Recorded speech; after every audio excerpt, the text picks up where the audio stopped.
দেশে এতদিন দেখছি বউ ব্যবসায়ী, ঠিক আছে, এখন দেখতেছি ভাই ব্যবসায়ী।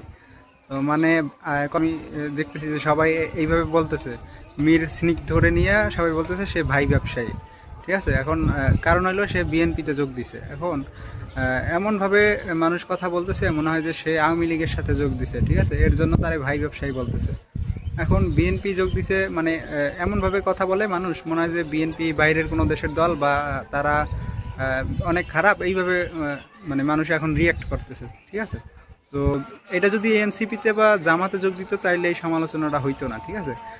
সেটার কারণটা হইতেছে কারণটা আমি মানে সত্য কথা বলতে ঘটনা হয়েছে 5 তারিখের পরে এখন অনেক জায়গায় বিএনপিরই বেশি অন্যায় অপরাধ খুঁজে পাওয়া যায়। এনসিপি বা অন্য যে দল আছে তাদেরটা ওই রকম খুঁজে পাওয়া যায় না। এই জন্য অনেক মানুষ যারা সমালোচনা করতেছে এখন মীর স্নিগ্ধর, তারা আসলে বিএনপিকে ভালোভাবে দেখে না, ঠিক আছে, এই জন্য সমালোচনা করতেছে।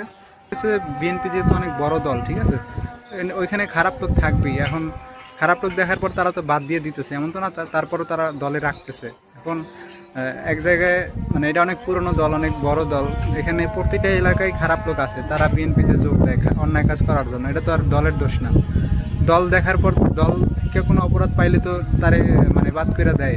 এখন মানে তর্কের খাতিরে ধরে নিলাম যে বিএনপির সব লোক খারাপ, তবুও তো ভালো লোকের দরকার আছে, এই জন্য মীর স্নিগ্ধ এখানে যোগ দিচ্ছে, ঠিক আছে। মানে ওইখানে তো ভালো লোকেরও দরকার আছে, যেহেতু তারা বাংলাদেশের একটা রাজনৈতিক দল, যদি তারা দেশ চালায়, ঠিক আছে, তাহলে ওইখানে ভালো লোকের দরকার আছে না, এই জন্য মীর স্নিগ্ধ এখানে যোগ দিছে। এটাতে আমি তো অপরাধ বা দোষের কিছু দেখি না।